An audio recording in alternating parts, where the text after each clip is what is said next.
Let me say this, probably be the most helpful thing for the prophetic audience.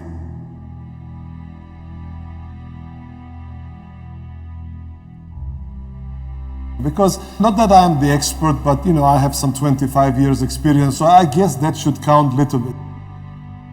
I had once a dream, a very specific dream, which was an instruction for me to tell to these other churches in a different country.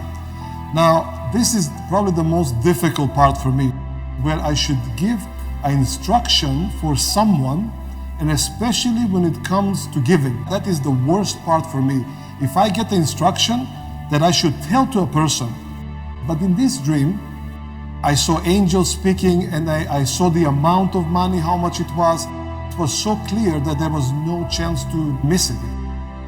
I had a struggle. So I called this person, and this is what I said. I had this very specific dream about you.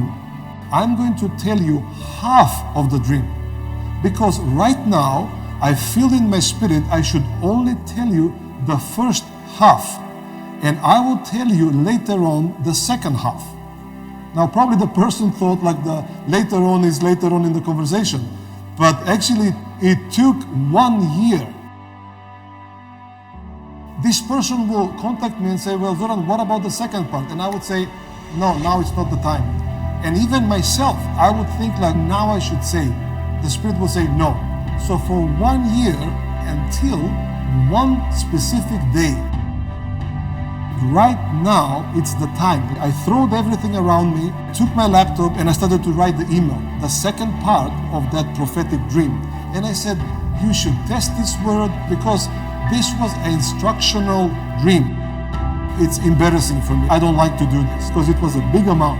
And I said, this is the amount that you should give to this and this place. Not to me, but to something else. I thought that this person will never write to me. I thought that he will delete me from his life. After 5 minutes, I get a reply from him. Now listen to the reply. He says, I read your email. I closed the laptop, I stepped out of my house. At the door, there was another person coming running and saying, God just spoke to me, we should do this and this and this. And that was exactly the same instruction that I gave minutes before that. So you see, sometimes the waiting, the timing, it's the most essential for the prophets.